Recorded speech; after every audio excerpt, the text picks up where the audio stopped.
Friends, बड़े होकर हम अक्सर सोचते हैं कि बच्चे थे तो अच्छे थे। और कमाल की बात तो ये है कि जब बच्चे थे तो माना करते थे कि बड़े लोगों की लाइफ ज्यादा अच्छी होती है, लेकिन बड़े होकर हमने जाना कि बड़े लोग तो बच्चों वाले दिनों को याद करके ही जी रहे हैं। तो देखा जाए तो बहुत बड़ा कंफ्यूजन है कि सेटिस्फेक्शन कहाँ है, क्योंकि बच्चे बनकर हमें बड़ा होने की जल्दी थी और बड़े होकर बच्चा बनने की, बचपन वाले मजे को दोबारा पाने की। अपनी अपनी तरह की हैप्पीनेस तो दोनों ही जगह है फ्रेंड्स, पर क्या सेटिस्फेक्शन हमको तब मिलेगा अगर हम बचपन और जवानी के बीच खुद को टिका सकेंगे? फ्रेंड्स, इसी सवाल का जवाब देती है द बॉस बेबी मूवी। हालांकि पार्ट 2 भी आ चुका है, पर फिलहाल मैं पार्ट 1 को ही ले रहा हूँ। फ्रेंड्स, कुछ बच्चे होते हैं जिन्हें छोटे भाई या बहन का प्यार पाने और उनको प्यार देने का बहुत मन करता है। जैसे कि कुछ बच्चों के छोटे भाई या बहन नहीं होते तो वो राखी पर अकेला महसूस करते हैं, या तो होमवर्क और खेल के दौरान वो ये सोचते हैं कि काश मेरा कोई छोटा भाई या बहन होती, खेल और वर्क फ्रॉम होम होमवर्क में मेरा साथ देने तो मजा आता। पर कहानी में देखा कि टिम उन बच्चों में से नहीं था फ्रेंड्स, क्योंकि उसे कोई भी छोटा भाई या बहन नहीं चाहिए था। टिम तो अपने दिमाग में अपने बनाए इमेजिनरी वर्ल्ड में रहता था फ्रेंड्स, और मानता था क्योंकि फील करता था कि उसे कोई छोटा भाई या बहन नहीं चाहिए। उसके मॉम डैड और वो, बस ये 3 ही काफी हैं छोटा परिवार सुखी परिवार की डेफिनेशन को प्रूव करने के लिए, और कर भी रहे हैं। जबकि टिम के मॉम डैड का मानना था कि टिम का कोई छोटा भाई या बहन होनी ही चाहिए, तो वो जल्द ही एक बच्चा लेकर आने वाले थे। टिम के मॉम डैड फ्रेंड्स यूं तो बहुत बिजी रहते थे, लेकिन फिर भी वो टिम के लिए वक्त निकालते और उसे बहुत प्यार किया करते थे। टिम बिल्कुल नहीं चाहता था कि उसकी लाइफ में कोई और आए। फिर कहानी में दिखाया जाता है कि असल में बेबीज आते कहाँ से हैं। कहानी में दिखता है कि हेवन के अंदर बहुत सारे बेबीज हैं। हेवन को मूवी में ऐसी जगह के रूप में दिखाया गया है फ्रेंड्स जहाँ बेबी बनते हैं, जैसे कि फैक्ट्री में सामान। ऐसा तो मैं नहीं कहना चाहूंगा, लेकिन शायद कहानी के मुताबिक हेवन में एक जादुई अंडा रखा है फ्रेंड्स, जिससे बेबीज की उत्पत्ति होती रहती है। और बाकी की हेवन की सिस्टमैटिक व्यवस्था है कहानी में, जो बेबीज को उनके माता पिता के पास पहुंचने से पहले तैयार करती है। पर सारे बेबीज को उनके माता पिता के पास जाने को तैयार नहीं किया जाता है। कुछ बेबीज जो बाकी बेबीज से स्मार्ट होते हैं, उन्हें पेरेंट्स के घर नहीं भेजा जाता, बल्कि मैनेजमेंट टीम में भेजा जाता है। यानी कि ये बेबी आम बेबीज से अलग बन के ऑफिस वर्क भी करेंगे। और ऐसे सभी बच्चे जानते हैं कि हेवन में वो कुछ बेहतरीन पा सकते हैं। जाहिर है इंसान मेहनत करता है तो कोई मकसद लेकर ही, चाहे उम्र कोई भी हो। टिम का वो दिन जब वो ब्रदर बेबी से पहली बार मिला वो कभी नहीं भूलने वाला था, क्योंकि बेबी सूट बूट पहने टैक्सी से उतरकर 2 पैरों पर चलता हुआ उसके घर आया था, और जल्दी ही वो मम्मी डैडी की गोद में था, उनकी आंखों का तारा बनकर, उनका सारा अटेंशन और प्यार खींचता हुआ। और फिर तो घर में जहाँ देखो वहाँ बेबी की ही बातें और चीजें थी। टिम को मिलने वाला उसके माता पिता का सारा वक्त भी बेबी को मिलने लगा। अब ना तो रात में टिम को पहले के जैसे मम्मी पापा में से कोई सोने से पहले स्टोरी सुनाने आता था, और ना ही प्यार से माथा चूम कर चादर उड़ाकर सुलाने आता था। इतनी जल्दी इतने सारे चेंजेस से टिम बड़ा परेशान था, लेकिन उसका ध्यान इस बात पर भी गया था कि बेबी कोई आम बेबी नहीं, जो कि फर्स्ट अपीयरेंस में ही टिम को समझ आ गया था। लेकिन फिलहाल मम्मी डैडी का प्यार दुलार मिलना कम हो जाने से टिम इतना परेशान था कि वो इस बारे में भूल ही गया था। एक रात की बात है, जब टिम के मम्मी डैडी सो रहे थे, तभी फोन की घंटी बजी। जब टिम ने जाकर फोन उठाया तो हेलो बोलने से पहले ही टिम ने सुना कि कोई है जो फोन पर बात कर रहा है किसी से, और जल्दी ही टिम को पता चल गया कि वो कोई और नहीं है बल्कि उसका छोटा सा ब्रदर ही है। तो अब टिम समझ जाता है कि ये नन्ना मुन्ना बोल भी सकता है। अब टिम का शक उस बेबी पर गहरा जाता है, क्योंकि टिम इतना छोटा भी नहीं था कि इतना भी ना जानता हो कि इस उम्र के बेबीज बोल नहीं सकते। और जब बेबी को ये बात समझ आ जाती है कि टिम ने उसे पहचान लिया है कि वो नॉर्मल बेबी नहीं है, तो बॉस बेबी टिम को कहता है इस मसले से दूर रहने को। यानी कि बेबी नहीं चाहता था कि टिम इस बारे में किसी को बताए। बेबी टिम को बताता है कि वो यहाँ किसी मिशन पर है जो कि बेहद ही कॉन्फिडेंशियल है। तो टिम उस बेबी को कहता है कि मुझे शुरू से तुम पर शक था और मैं मम्मी डैडी को तुम्हारे बारे में जरूर बताऊंगा। तो बेबी खुलकर टिम को अब कह देता है कि टिम तुम कुछ भी साबित नहीं कर पाओगे, क्योंकि मम्मी डैडी मुझसे ज्यादा प्यार करते हैं। इमोशंस में बहता टिम भी मान लेता है कि बेबी गलत तो नहीं है, क्योंकि बेबी के आने के बाद से तो टिम को कुछ यूं लगने लगा था जैसे मम्मी डैडी उसे बिल्कुल ही भूल चुके हों। तो अब टिम ने माना कि उसे मम्मी डैडी को बताना होगा और भरोसा दिलाना होगा कि ये बेबी नॉर्मल नहीं है और पता नहीं कहां से आया है, क्योंकि ये उतना ही नॉर्मल नहीं है जैसे कोई एलियन बेबी हो इंसानी बेबी की शक्ल में। तो टिम मानता है कि उसे सबूत इकट्ठे करने पड़ेंगे ताकि वो अपनी बात मम्मी डैडी के आगे रख सके। टिम अब तैयारी करता है, वो एक माइक लेता है वॉइस रिकॉर्ड करने के लिए, क्योंकि बेबी ने कई बेबीज की एक मीटिंग बुलाई थी। तो टिम को लगता है कि ये एक अच्छा मौका है एक ही कोशिश में सफिशिएंट एविडेंस पाने का। मीटिंग के दौरान बेबी को पता चल जाता है कि टिम उसकी वॉइस रिकॉर्ड कर रहा है, तो वो दूसरे बेबीज को बोलकर शोर कराने लगता है। लेकिन टिम अभी भी छुपकर जासूसी कर रहा था, जिससे वो आगे जान जाने वाला था मीटिंग का मुद्दा, जो कि बॉस बेबी बाकी बेबीज को बता रहा था कि इंसान अब बेबीज को प्यार करना कम कर करने लगे हैं, क्योंकि डॉग्स अपनी मासूमियत भरी हरकतों से बेबीज को मिलने वाला बहुत सा प्यार हड़प कर जाते हैं।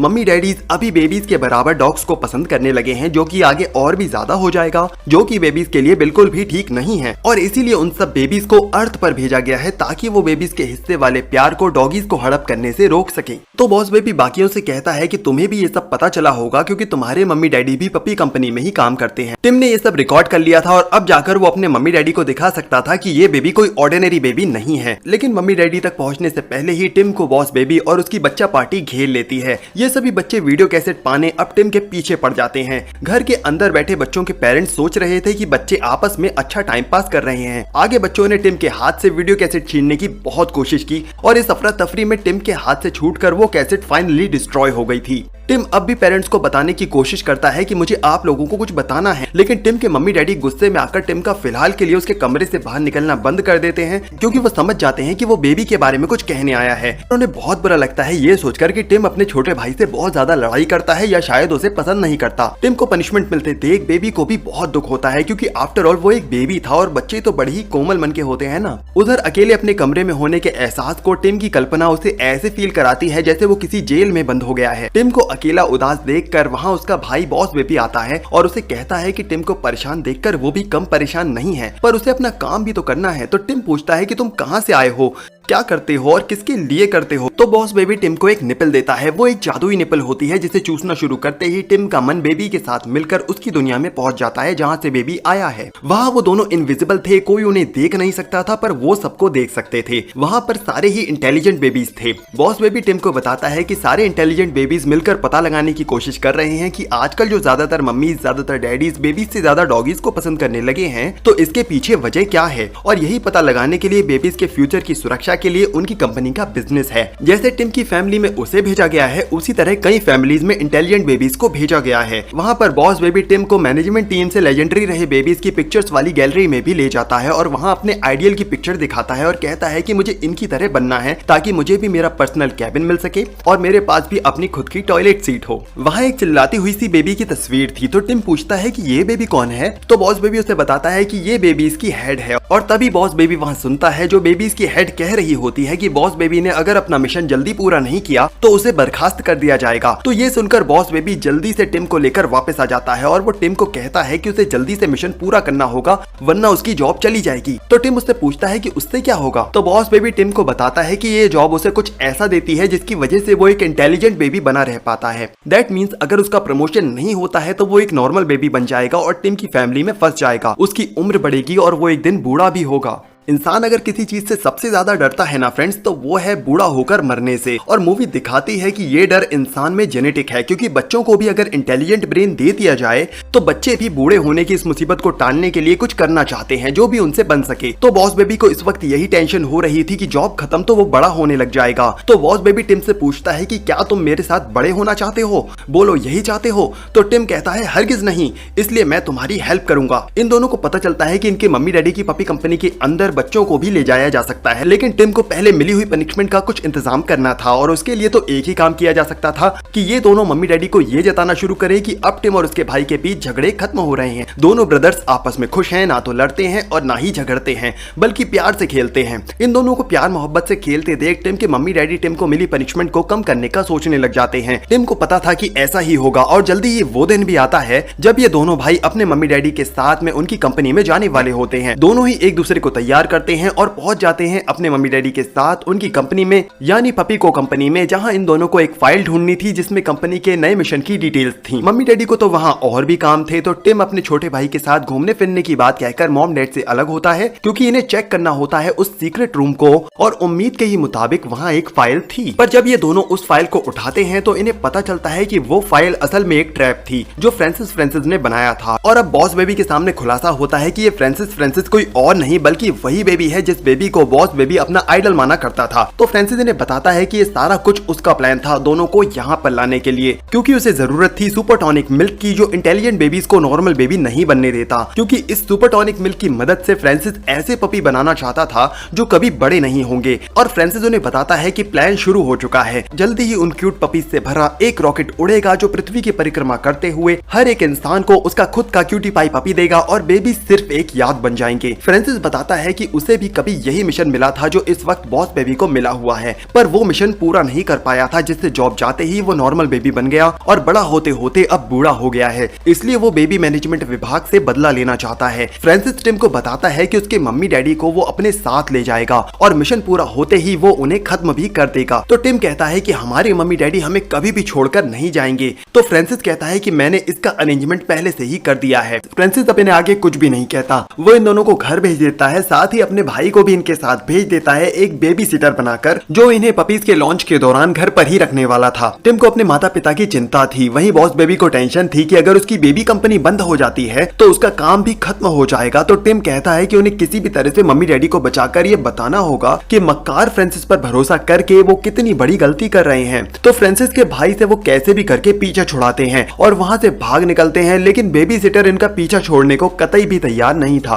तो बॉस बेबी अपने सारे फ्रेंड्स को कॉल करके बुला लेता है और उन्हें अपनी हेल्प करने को कहता है। तो सारे छोटे बेबीज अब बेबी सिटर को बहुत परेशान करते हैं। फाइनली अब टिम और उसका भाई एयरपोर्ट के लिए रवाना हो पाते हैं, पर इसमें भी एक प्रॉब्लम थी और वो ये कि टिम को अभी तक साइकिल चलाना पूरी तरह से नहीं आया था, लेकिन पक्के इरादे ने कमाल किया और टिम की साइकिल चल निकली। पर तभी टिम को पता चलता है कि बेबी सिटर ने अभी तक हार नहीं मानी, पर बॉस बेबी के फ्रेंड्स आकर यहाँ भी इनका रूट क्लियर कर देते हैं। जब ये दोनों एयरपोर्ट पहुंचते हैं तो फ्रांसिस इन्हें देख लेता है, पर इसके पहले कि टिम के मम्मी या डैडी में से कोई इन्हें देख पाता, फटाफट से वो टिम के मम्मी डैडी को प्लेन में बिठा देता है। टिम अब अपने भाई बॉस बेबी पर काफी गुस्सा करता है, क्योंकि वो मानने लगता है कि बॉस बेबी अगर उसके घर ना आता तो शायद ये सब नहीं होता। तो दोनों के बीच काफी गर्मा गर्म बहस हो जाती है, पर शाम ढलने के पहले बॉस बेबी अपने बड़े भाई यानी टिम को वापस से मना लेता है, ये कहकर कि कुछ तो वो यकीनन अब भी कर सकते हैं। तो इन दोनों के बीच फिर से सुलह हो जाती है। जब एक पक्ष झुकना स्वीकार कर लेता है तो सुलह क्यों ना होगी। गार्ड को चकमा देकर ये दोनों प्लेन पर सवार हो जाते हैं। वहाँ पर टिम एयर होस्टेस के पूछने पर उसे बताता है कि वो दोनों कैप्टन के बच्चे हैं। तो अभी फ्लाइट तो काफी लंबी थी, तो दोनों आपस में बात करने लगते हैं। टिम पूछता है बॉस बेबी को कि तुम कभी बड़े हुए थे क्या। टिम उसे कहता है कि हर एक बेबी को लाइफ को एंजॉय करना चाहिए। अब आगे प्लेन लैंड होने पर इनको वहाँ पहुँचना था जहाँ पर पपी को कंपनी एक नए पपी को लॉन्च करने जा रही थी, इसलिए ये लोग प्लेन से उतरकर लड़कियों से लिफ्ट लेकर उस जगह पर पहुंच जाते हैं। अब टिम देखता है कि सुपर टॉनिक का बेबी पर असर कम हो रहा है, जिससे रुक रुक कर वो नॉर्मल बेबी के जैसे बिहेव करने लग रहा है। उस जगह पहुंचने पर फ्रांसिस सभी लोगों को अनाउंस करता है कि उसने एक ऐसा पपी बनाने में कामयाबी पाली है जो कि कभी बड़ा ही नहीं होगा। सारी जनता उस क्यूटी पाई पपी को देखकर पगला जाती है और तभी टिम के पेरेंट्स टिम और उसके ब्रदर को देख लेते हैं, लेकिन फ्रांसिस टिम के माता पिता को धोखे से एक बैग में पैक कर लेता है। वहाँ पर एक रॉकेट भी लॉन्च होने को तैयार था, इसलिए टिम और बॉस बेबी वहीं पर पहुंच जाते हैं, क्योंकि फ्रांसिस ने टिम के माता पिता को उसी रॉकेट के नीचे रखा हुआ था। यानी कि रॉकेट ऑन होते ही उसकी तपतपाती फ्लेम के कारण उसके माता पिता की मौत हो जाने वाली थी। फ्रांसिस ने वो रॉकेट ऑन कर दिया था और कमाल की बात है कि वो बेबी सिटर टिम और बॉस बेबी का पीछा करते हुए यहाँ तक भी पहुंच चुका था। रॉकेट लॉन्च होने का काउंटडाउन शुरू हो चुका था और अब सिर्फ 2 मिनट ही बचे थे, पर मुसीबत शुरू हो रही थी, क्योंकि सुपर टॉनिक का असर बॉस बेबी के ऊपर से काफी हद तक उतर चुका था, जिससे उसे ऑर्डिनरी बेबी होने का रुक रुक कर दौरा सा पड़ रहा था। तो टिम सोचता है कि अगर वो दोनों मिलकर अपने पेरेंट्स को नहीं बचा सकते तो ये पपीज ही उनके पेरेंट्स को बचाएंगे। तो टिम और बॉस बेबी मिलकर रॉकेट के मेन कंपार्टमेंट का दरवाजा खोल देते हैं और सारे पपीज को बाहर निकाल देते हैं, क्योंकि उसे लगा कि बिना पपीज के फ्रांसिस रॉकेट लॉन्च नहीं होने देगा। और बॉस बेबी जब मेन डोर खोलता है तो सारे पपीज की बाढ़ में बहते टिम के मम्मी डैडी वाला जो बक्सा था वो रॉकेट से दूर बह जाता है। लेकिन अब सुपर टॉनिक मिल्क का रहा सहा असर भी बॉस बेबी के ऊपर से खत्म हो जाता है और वो कम्प्लीटली एक नॉर्मल बेबी बन जाता है, जिससे वो रॉकेट की छत पर चढ़ तो गया था जब वो बॉस बेबी था, लेकिन अब क्योंकि वो नॉर्मल बेबी है तो वो रॉकेट की छत से नीचे आ ही नहीं रहा था। पर टिम उसे अब एक स्वीट सा सॉन्ग सुनाता है। बॉस बेबी को वो सॉन्ग पसंद आ जाता है, क्योंकि बच्चों को गाने अच्छे लगते हैं, और वो टिम की ओर उछल जाता है इससे पहले कि खाली रॉकेट लॉन्च होता। इधर टिम और बॉस बेबी को रोकने की कोशिश में नाकाम फ्रांसिस भी सुपर टॉनिक मिल्क में गिर जाता है, जिससे वो भी वापस से बेबी बन जाता है। और हमें भूलना नहीं चाहिए कि ये फ्रांसिस द्वारा बनाया हुआ खास सुपर टॉनिक मिल्क है,